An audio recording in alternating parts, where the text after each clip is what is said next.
Okay, so we've been talking about breathing habits. It's the key. That's the cornerstone of proper breathing is learning to breathe through your nose and becoming a diaphragmatic breather. I think these are the two main skills here that we want to focus on, and the benefits are numerous and have been shown in research quite dramatically. This is something that we want to focus on. The next thing is it has more to do with the biochemistry in the body and the levels of CO2 and oxygen. So there's carbon dioxide.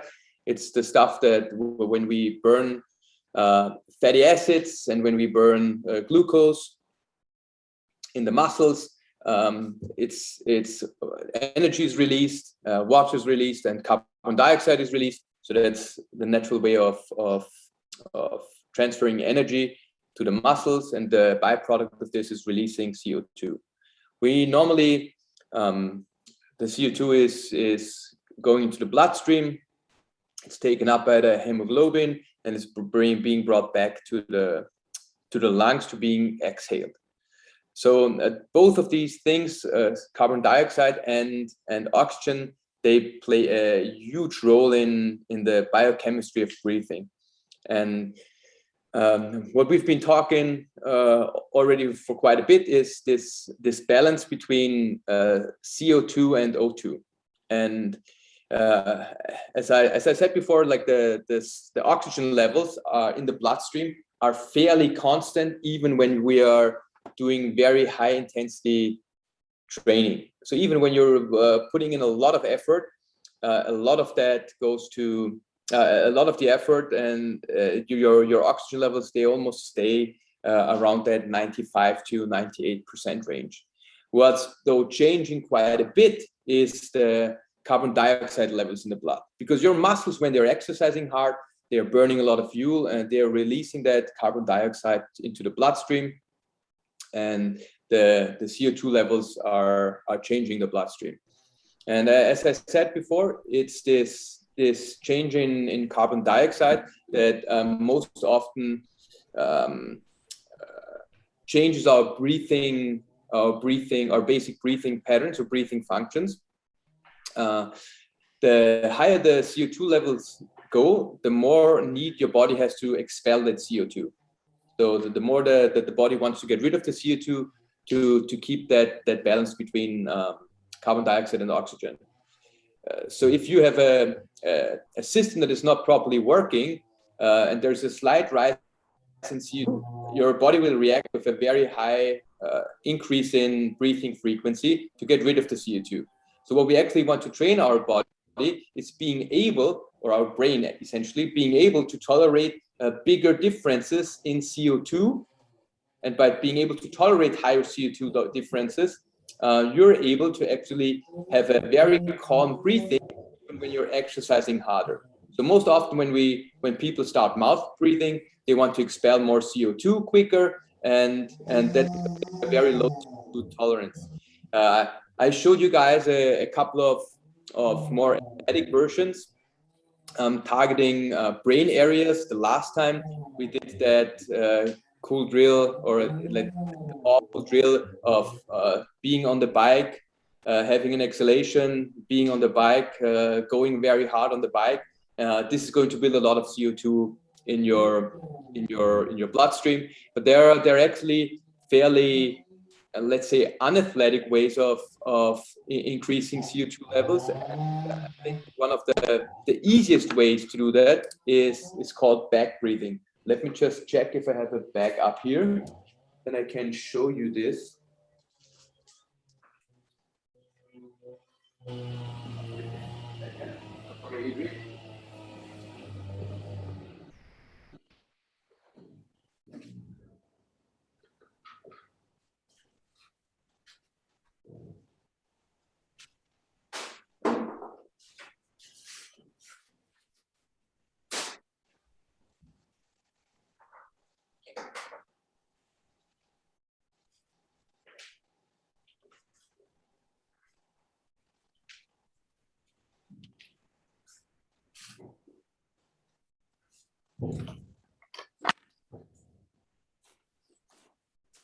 Okay, what you would normally use, you would not use a bag as big as this one.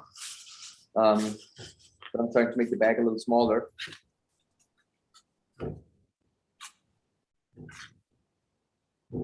if you're an acute hyperventilator, there's a cool test to figure out whether you're hyperventilating or not, or whether you're very likely hyperventilating. So if you're a chronic hyperventilator, you're expelling too much CO2 constantly because you're breathing too often. This leads to a reduction of CO2 in the bloodstream, and it kind of makes your body, or it makes it harder for your body to sustain differences in CO2 levels. So the bad thing about hyperventilating and being too much of a mouth breather is that you're reducing your body's ability to handle higher differences in CO2 levels. And once again, if the CO2 rises, you're going to breathe a lot, and you have that feeling of, okay, I'm going to almost die when I don't breathe. So there's a cool questionnaire. It's called the Nijmegen questionnaire. It's actually, I don't know, I'm not able to pronounce it properly. I think it was a Dutch doctor that came up with it. It's for hyperventilation. It's a test that has 1, 2, 3, 4, 5, 6, 7, I think around 12 to 13 or 15 questions. And you can go from 0 to 4. And depending on your score, it tells you whether you're very likely to be a hyperventilator or not. And if you're a hyperventilator, these exercises are actually fairly beneficial for you, and I would strongly recommend doing them. Nijmegen, I'll pronounce it. It's an N, it's an L, a J, M-E-G-E-N questionnaire. Nijmegen, I don't know. I don't know how to properly, I don't know if anybody's able to pronounce it properly, but so there's actually essentially one drill that I strongly recommend doing, and it's back breathing. Back breathing is super easy. It's elusively simple, but what you take is you take a bag, you put the bag, depending on how you want to do it. If you want to, normally people do it with their mouth, because now we are focusing more on the biochemistry. It's not that important you should still be able to do diaphragmatic breathing, but it's not that important. The focus now is more on the gas levels in your bloodstream. So what you're doing with the bag is you're putting the bag over your face.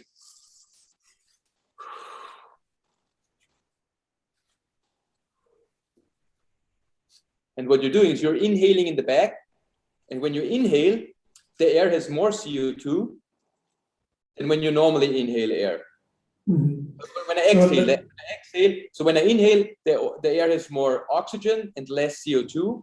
When I exhale, the air has less oxygen and more CO2. Yeah, so by exhalation, my body used some of the oxygen and turned it into carbon dioxide, and I'm exhaling more carbon dioxide than I originally inhaled. Okay. Yeah. So when do you go ahead? Just finish this. Yeah. So when I do this, when I exhale in this bag, there is more CO2 in the air in the bag than there is in the air around me. Yeah.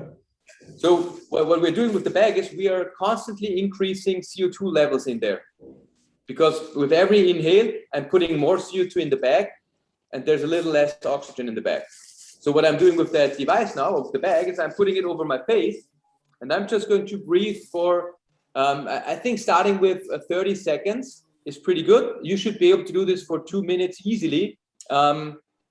But start slowly, like with 30 seconds, do this 2 to 3 times a day. It's super convenient as well. You can do it everywhere. If you're sitting in front of your home office, it's still Corona times, you take the bag, you put it over your nose, you do this for 30 seconds.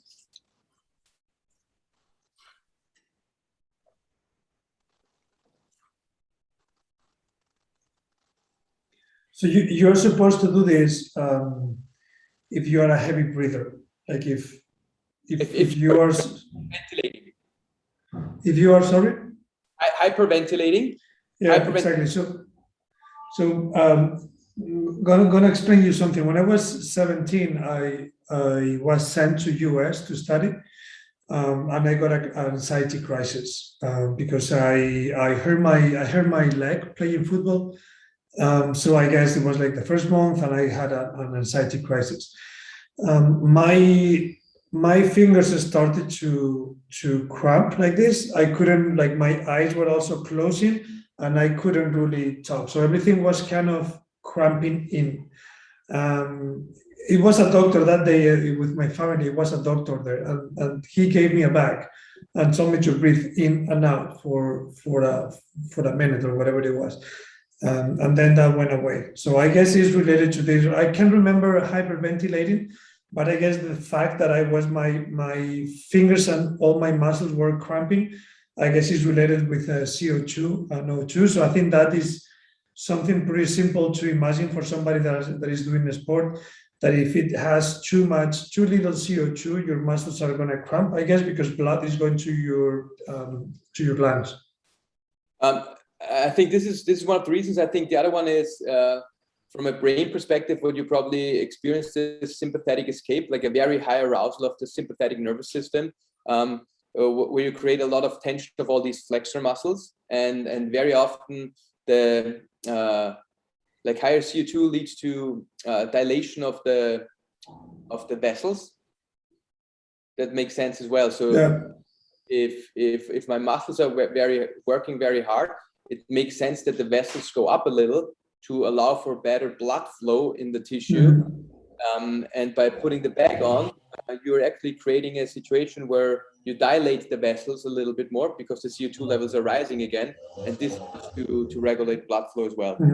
Yeah. Putting a damp on your sympathetic escape. But that's super interesting. And did he get, was it just like a normal bag, or did you get like he just grabbed a bag from the kitchen. It was like a typical supermarket cardboard bag, and told me to breathe in and out. And you've seen that in all movies when you see like a crime scene or whatever, and there is somebody really hyperventilated, then they give her something, and that person is breathing in and out. So it's something that we have seen it, probably all of us, but we don't really know what's the reason why. It's like a conscious. Yes, most people know it, but they don't know why they're doing it. Why exactly? I think the other thing is, like, I think Stefan used it the last time was here. It's like a roll-off device. Yeah. So a really good tool of like playing around with oxygen levels. But I think back breathing is so simple that I just recommend back breathing. It's one of the simplest thing. It takes 10 cents to start back breathing. And if you're a hyperventilator, you'll also see quite dramatic changes in especially in your ability to tolerate higher intensities of exercise, like what we have been talking about. Like, hey, if you have the feeling that you constantly need to switch to mouth breathing, they're not that high. I think that is a great way of fixing that. And like I think this is fairly simple. You can do it everywhere. Going back to our last podcast, I think something that you could also do while you walk to the gym, and that's, I think it's an easy exercise that you can do going to the gym, or sitting on a bike, or sitting on or running as well in the gym to warm up, is an exercise from the Budeiko method as well, and they just call it reduced breathing. So what you're doing is you're walking,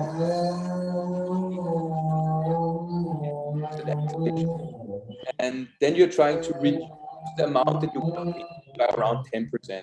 So it sounds weird, but when, let's say my normal inhale is like this, I would go like that. So I just breathe in a little bit less air.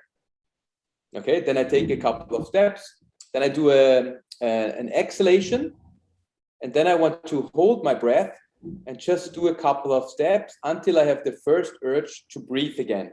So the first urge normally is, or do it before you have the first urge. When you start, like when you need to swallow, that's oftentimes a sign of breathing. When you get a constriction somewhere in your abdomen, in your chest, that's a sign of that you want to breathe. So before you have that urge, you want to inhale again, but you only want to inhale once again to that 10% less that you would like to inhale. And by this, you're constantly playing around with the CO2 levels. You're building CO2 levels a little higher, then you're exhaling, inhaling again. But it's a very nice way to, like, calm down a little bit. Like if you have a stressy job, it's a great way of calming down and coming to the gym in a more balanced way, which oftentimes helps a lot if you're very stressed out.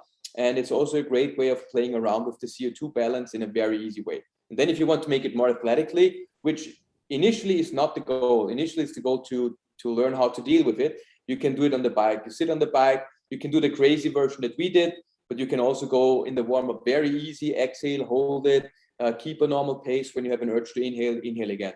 I think that's a... Is it similar to the box breathing that the Navy SEALs are using, where they, I think they inhale for 4 seconds, they hold it for 4 seconds, and then they exhale for... Yeah. It's a little bit different because you have longer periods of inhalation breaks. So when I imagine I'm walking, I exhale. Now I hold my breath. I'm walking. I inhale again. So the inhale exhales, they're not so much prolonged or reduced. Mm-hmm. So I'm not for 4 seconds or for 5 seconds. Yeah. I'm just my normal breathing, but I inhale a little bit less. Okay. And then I exhale after like 10 steps. I exhale and then I try to hold my breath quite long, depending on my ability, until I have an urge to breathe again. Mm-hmm. When you box breathe, like you have that constant rhythm of it's 1, 2, 3 inhalation, then 1, 2, 3 pause, 1, 2, 3 exhalation, 1, 2, 3 pause, 1, 2, 3 inhalation, 1, 2, 3 pause. I think it's a great tool of like creating more breathing awareness and breathing control.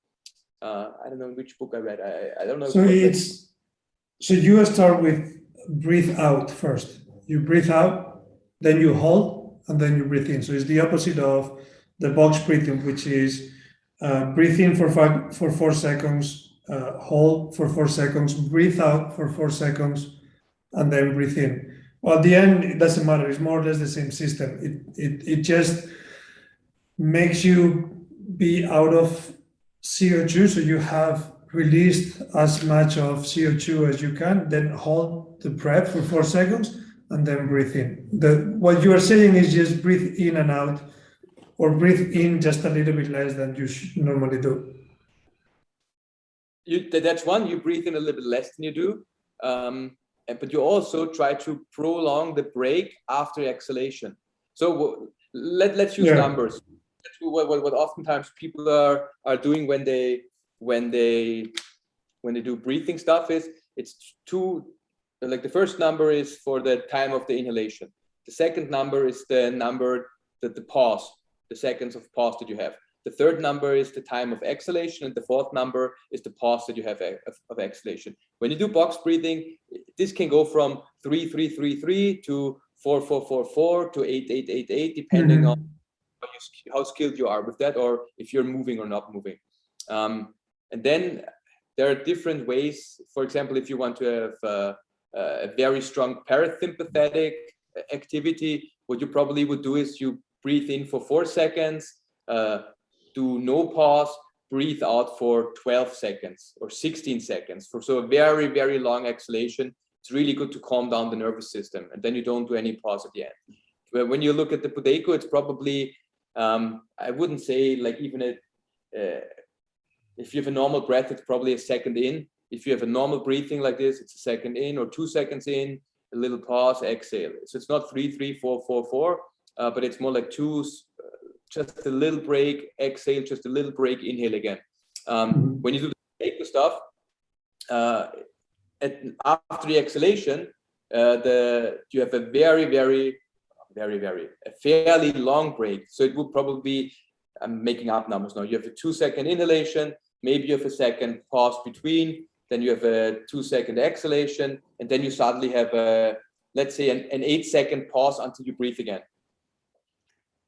So it's like, I'll show you. So if I would do box breathing as I walk, it would be 1, 2, 3 inhalation, 1, 2, 3 pause, 1, 2, 3 exhalation, 1, 2, 3 pause, 1, 2, 3. When I do the Budeco, and let's say I have a 2-second in, out, 2 seconds, then I'm going to hold my breath, and it will be 1, 2, 3, 4, 5, 6, 7, 8, until I have the urge to breathe again.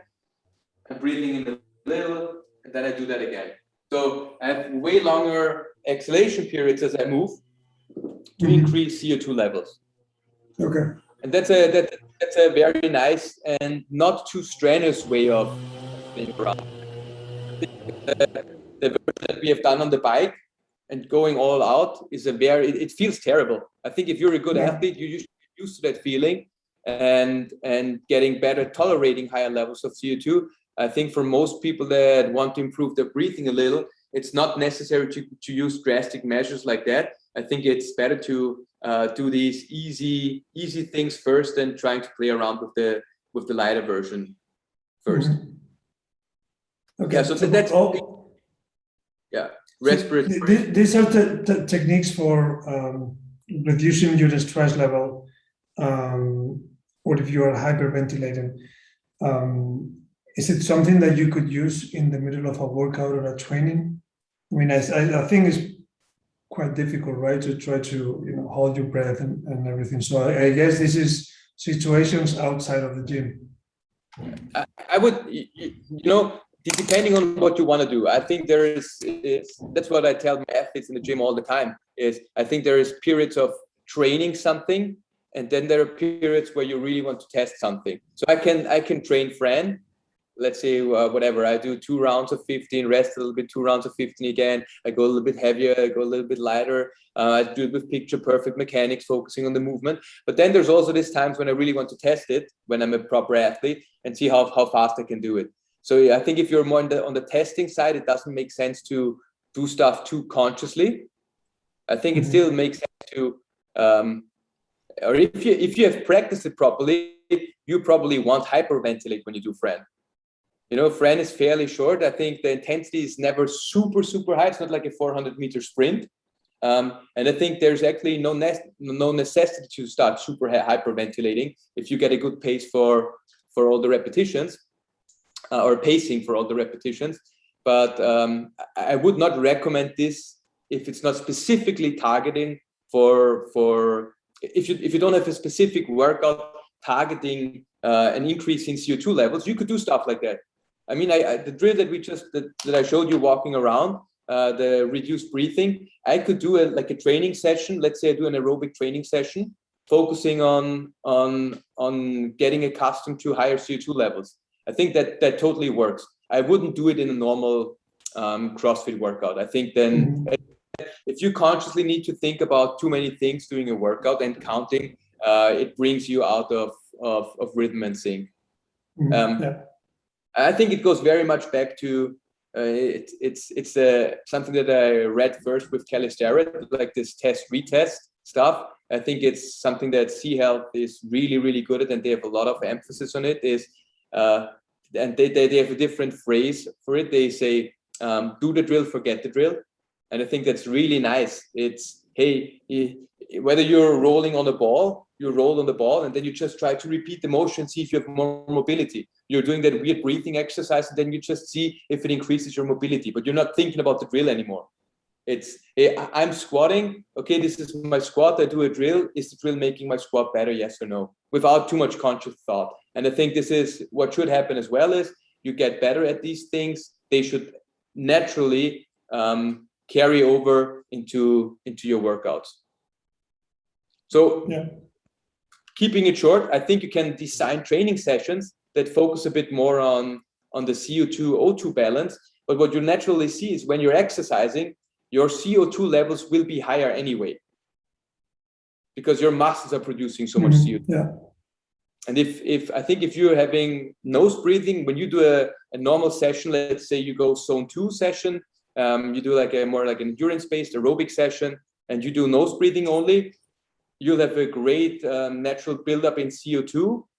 And if you suppress mouth breathing in these sessions, what you shouldn't have an urge to do mouth breathing when you are in zone 2. So I think if you have a bad breathing pattern, you probably switch back to mouth breathing when you're in zone 2. There should not be a need to mouth breathe at all when you're in zone 2. Yeah, something maybe is a stupid comment, but I'm thinking, that a lot of people might switch in their regular day from nose breathing to mouth breathing because of issues in their nose related to pollution, pollen and things like that. Like now I'm living outside of the city. It's only 25 kilometers. I can see Barcelona from here, but anyway, I'm outside of the city. And every time I go to the city, I just come with the nose, nose is filled with crap, basically, whatever it is, that crap. So, the nose is really thin, and I guess it's easy to be blocked. And I read recently that the nostrils are closing and opening. So one is opening during the day and the other one is closing during the day. So you never have full capacity, And if even on top of that, you have something blocking your nose, a lot of people will start breathing from their mouth just because the nose is blocked. So that's a very, very interesting comment, and I have a bunch of cool drills for that. Let me just check. I don't know why I forgot the English name now, but let me just check what NO is in English. So that I can actually say the right thing.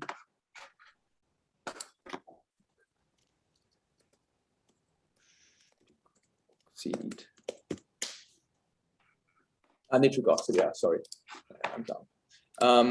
So if you're nose breathing is releasing nitric oxide in the tissue, and very often you have constrictions of the vessels or constriction of the nose. When the nitric oxide is released, you're opening up a little more. So a really nice way of doing stuff. I did it with one of my trainers. Like, he had severe issues breathing through one nostril, and that's what you normally will see. As you said, there are like diurnal rhythms. So throughout the day, one nostril is closing down a little bit more, then the other nostril is closing down a little bit more. Then it's alternating throughout the day. But you should still be able to breathe through both nostrils, and that's what a lot of yogi practices are doing. The yogis came up with that alternate nostril breathing. Mm-hmm. So I think inhale, then you exhale through the other one, inhale again, exhale, and you do stuff like this. One is super cool if you think about brain activation patterns. There have been some cool new research papers explaining how one-sided nostril breathing is affecting different brain area activation. And that's super interesting as well. If you think about, you have a hard time breathing only through one nostril, this will create a huge shift in brain activation just because of the breathing pattern that you have, breathing to just one nostril. But one thing that you can do, making it short, is when you walk on the street, when you do a little session on the bike, the intensity can't be that high, but what you should play around with is keeping the nostril closed for 1 to 5 minutes and just breathing through the nostril that's harder to breathe in. And what you should figure out pretty soon is, because of all the nitric oxide release that you get from nose breathing, is that you'll find it easier and easier to breathe through the nose over time than initially. So a lot of people, they avoid it because they think, okay, I can't breathe through the nose, I'm going to get rid of it, I'm going to die because I have the feeling that my CO2 levels are rising fast. But if you're in a calm state, maybe you start just sitting in a chair and trying to breathe like that. If you're used to it, you can probably go on the bike and do an easy spin on the bike, but not go too hard. But that's a great way of freeing up the nostrils to get better nostril breathing as well. It's a really cool exercise, and it's super simple. And of course, you can do like the alternating nostril breathing as well. I recommend that if you have one nostril that's really bad, that you work just on that nostril. Essentially, first of all, maybe seated, and then progressively walking and doing a little bit more intense stuff. But it works really well.